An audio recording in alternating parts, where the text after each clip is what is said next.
Welcome to the deep dive. We take complex topics, stacks of info, and boil it all down to what you really need to know. Cutting through the noise straight to the insights. Exactly. And today, we're talking about something pretty cutting edge, almost sci-fi, hacking AI agents. Yeah, and we're not just talking about, standard LLM prompt injection stuff. This goes way deeper into agent security. Right. It's this whole evolving field. And our source material today centers on some really fascinating work by Rene Brendel. He's the CEO of Casco, a YC company. Ah, yes, Catsko. They specialize in red teaming these AI agents and apps, basically trying to break them to find flaws. And Rene's been thinking about this stuff for ages. Get this. 10 years ago, he built a voice-to-code project, won Europe's largest hackathon with it. 10 years ago, wow, voice to code? That's ambitious even now. Totally. He could literally tell it, build me a blog post, and it would spin up websites. But he said the architecture was, well, a nightmare. I bet. He mentioned patching together, what, 3 different cloud providers?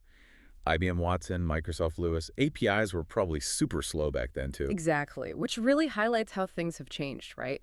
Today's AI stacks are way more normalized. You've got your server, front end, API server, the LLM tools, data sources.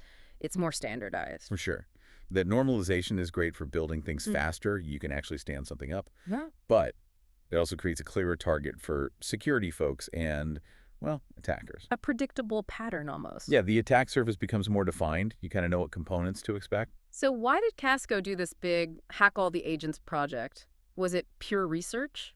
Not quite. Renee was pretty open about it. They wanted, and I quote, a splashy headline for their internal Y Combinator launch. And they definitely got it. Their launch post was the second highest upvoted in YC history. Beat out Rippling even. That's incredible. And it really shows how much this topic resonates, how urgent the need for better security is when a publicity stunt uncovers major issues. So their method was pretty intense. They took 16 live agents from the YC Spring 2025 batch. Right, live agents, not just theoretical ones. Set a 30-minute timer for each agent and just went at it, analyzing system prompts, figuring out what tools the agent had access to. Like, can it access data? Can it run code? What was it supposed to do versus what could it be tricked into doing? And the results were pretty shocking. 7 out of the 16 agents hacked within that 30-minute window each. 7 out of 16. That's alarming. Almost half. It suggests a widespread misunderstanding, maybe. What do you think the biggest misconception is for these developers? Why are they vulnerable? I think it often comes down to not quite grasping how the agent fits into the whole system. They might secure the LLM part or the API part, but not see how seemingly small permissions can be chained together by an attacker. It's often basic web security hygiene, just forgotten in this new AI context. Okay, so the good news for us, and for you listening, is that Casco found patterns. They identified 3 common security issues across those hacked agents. Right, and these are the things we're going to unpack. They really show how old web security problems get new life with AI agents. Let's dive into the first one. Cross-user data access. You might know it as IDOR, a insecure direct object reference. Exactly. IDOR. It's a classic web vulnerability, really. It happens when the system checks your login token, yup, you're a valid user, but it doesn't check if you, that specific user, are actually allowed to see that specific thing, like document ID 123 or user profile 456. So they just assume the ID is unguessable. Pretty much. Or they just forget the authorization set. They authenticate you, but don't authorize the specific action on the specific resource. It's a missing check. And Casco found a live example. How did that play out? Yeah, they started by managing to leak a company's system prompt. Yeah. That often gives clues. What kind of clues? Well, they thought the agent had tools like look up user info by ID and get document by ID. Those kinds of tool names should immediately set off alarm bells for potential IDOR if they aren't locked down properly. Okay, so they see these suspicious tools. How do they weaponize that? Get this. They found a user ID just sitting in the URL of a product demo video. Somebody probably put there for convenience, totally innocently. Oh, wow. Yeah. But then they took that user ID, fed it to the user info by ID tool the agent had, and boom, they pulled up that user's personal info, email, nickname, stuff like that. They effectively became that other user, data-wise. Oof. And I guess once you have one ID, it can lead to others. Precisely. That's the scary part. These IDs, user IDs, chat IDs, document IDs, they're often linked. So you get one, maybe a user ID, and suddenly you can potentially query for that user's chats or the documents they have access to. You can just walk through the system. It's like pulling a thread. Exactly. A chain reaction. So what's the fundamental mistake developers are making here? Why does this IDOR vulnerability keep popping up with agents? The big mistake, fundamentally, is treating the AI agent like it's part of the backend infrastructure, like an API server with broad service-level permissions, Such. instead of treating it like what it often acts as, a user, Right. or rather acting on behalf of a user. An LLM shouldn't be deciding who gets access to what. Agents, just like human users, need their inputs sanitized, their outputs checked, and crucially, their permissions strictly limited to what the actual user they represent is allowed to do. Right, you wouldn't just let any user access any other user's data, so why let an agent do it? Exactly. It seems obvious when you say it like that, but in the rush to build cool AI features, this basic authorization step gets missed. So is it just the speed of development, or is authorization genuinely harder with agents? And what's the fix? It's probably a mix. The speed doesn't help, for sure, but the agent acting for a user does blur lines. The fix, though, is clear. You need both authentication, is this request coming from a valid source, and authorization. That second check. That crucial second check. Use Yeah. an access control system. Think role-based access. Permissions checks tied to the actual user's identity for every single request the agent makes on their behalf. Does this user have permission for this specific ID? That's the question you have to answer every time. Okay, that makes sense. Authenticate and authorize. Got it. Let's move to the second big issue, and this one sounds, well, even scarier. Arbitrary code execution. RCE. In sandboxes. Yeah, RCE. This one's less common than IDOR, maybe, but the potential damage is way, way higher. We're talking about an attacker running their own code on your systems via the agent. How does that even happen? Agents running code. Well, yeah, lots of agents use code execution tools. Sometimes it's simple, like a built-in calculator function that actually runs a snippet of code. Other times they explicitly offer coding capabilities. When an agent gets to the point of arbitrary compute running code the developer didn't intend, that's basically game over. Full system compromise is on the table. And developers are building these code tools in. Renee mentioned that Anthropic paper, something about nerds. Yeah. The paper found that only about 3.4% of the population identify as nerds who love coding, but they account for a whopping 37% of Claude's usage. 37%. So what's the security takeaway there? The takeaway is, if you build code execution into your agent, you will attract users who want to use it, and some of those users will be very skilled at finding ways to break it. These code environments are prime targets. They need serious security, preferably pre-built, hardened solutions. So knowing that, how does an attacker think when they encounter one of these code-enabled agents? They try to invert the system prompt. Whatever the developer tried hardest to prevent the agent from doing with code. That's exactly what the attacker will try to achieve. Find the loophole in the restrictions. Precisely. Look for the edge cases, the unintended interactions between permissions. Can you walk us through one of the hacks Casco performed? How did they get RCE? Okay, so in one case, they found an agent that was supposed to be restricted. Only Python code, certain function calls blocked, limited file access. Seemed okay on the surface, but it had permissions to do two seemingly small things.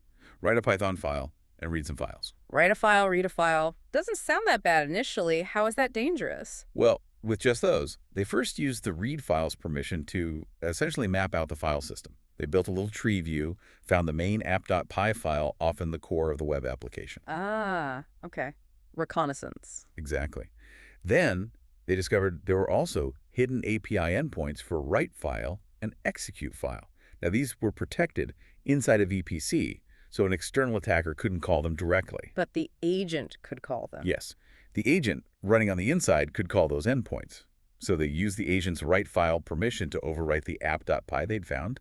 They basically put empty strings around the security check functions in the code. They erased the security check. Effectively bypassed them, yeah.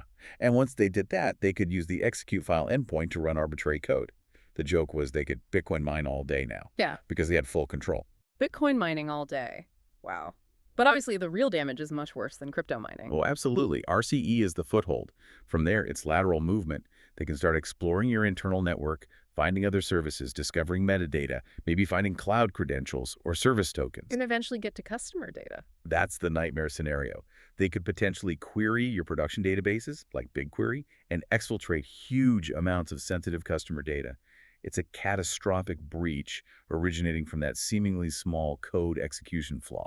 So the fix, what's the absolute must-do here? The number one recommendation, very strong recommendation, do not build your own code sandbox.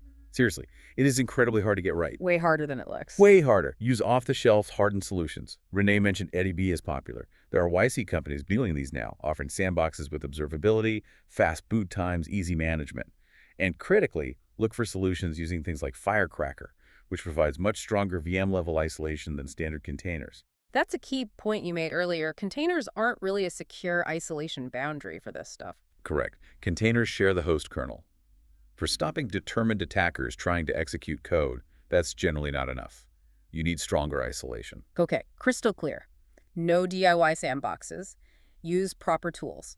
Let's hit the third common issue. Server-side request forgery, or SSRF. Right, SSRF. This is another web classic finding new life. It's where you trick a server-side application, in this case maybe a tool the agent uses, into making a request to an unintended destination. So the server itself makes a bad request because you tricked it.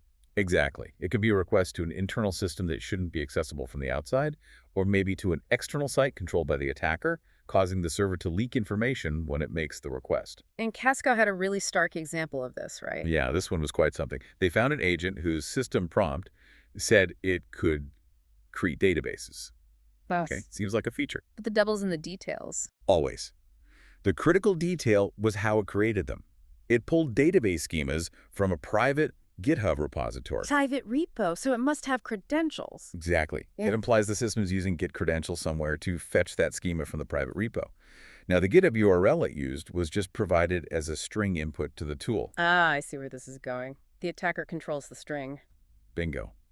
So the attacker just set up their own malicious Git repository, let's say at badactor.com/uptest.git, and told the agent, hey, create a database using the schema from this URL. And the agent just did it. The agent's tool likely just took the string and made a GET request. But because the request went to the attacker server, the authorization header containing the real sensitive GET credentials got sent to the attacker. Oh my God, so they leaked the credentials needed to access the real private code base? Precisely. With those leaked credentials, the attacker could potentially download the company's entire private source code.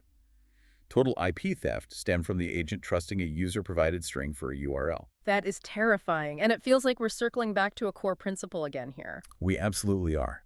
So many of these issues, SSRF included, hammer home the fundamental importance of basic web application security hygiene.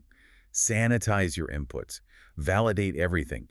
Don't trust user-provided data, especially when it controls where your server makes requests or what code it runs. It's like web security 101, but somehow even more critical now with agents acting autonomously. It really is. These aren't necessarily new types of vulnerabilities, but AI agents provide powerful new vectors to exploit them, often at scale, and the potential impact is magnified. We're relearning old lessons in a much higher stakes environment. Okay, this has been incredibly insightful. Let's try and recap the absolute key takeaways for everyone listening. Sounds good. First, agent security isn't just LLM security, it's system-wide. You have to think about the whole stack, all the tools, all the interactions. Absolutely. Second, treat your agents like you treat your users from a security perspective. That means proper authentication, yes, but crucially, proper authorization and rigorous input and output sanitization. Don't give them keys to the kingdom by default. And third, maybe the loudest one today, do not build your own code sandboxes. Seriously, Renee called them intern projects that turn into nightmares. Use hardened, off-the-shelf solutions. Please, yes, save yourself the pain and the inevitable security breach. So wrapping up, there's this real tension, isn't there, between the amazing speed of AI innovation and the need for solid, sometimes slow-moving security practices. There really is. The convenience of letting an agent handle complex tasks is huge, but it can make us forget those foundational security principles. We abstract away the complexity, but also potentially the security checks. It means those basics, input validation, authorization, secure defaults, are more vital than ever, even as the tech gets more advanced. A powerful reminder. Build amazing things, but build them securely. Couldn't say it better. And, if you're thinking about how to find these issues proactively, Casco's whole model is building an AI agent that attacks other AI agents, kind of meta. AI versus AI for security. And you mentioned looking into system prompts. Yeah, for understanding how prompts themselves can be manipulated, check out the policy puppeteering attack that hiddenlayer.com wrote about. It's a good example of analyzing those initial instructions. Fantastic resources. Well, that's our deep dive for today. Thanks for joining us. Thanks for having me. It was a great discussion.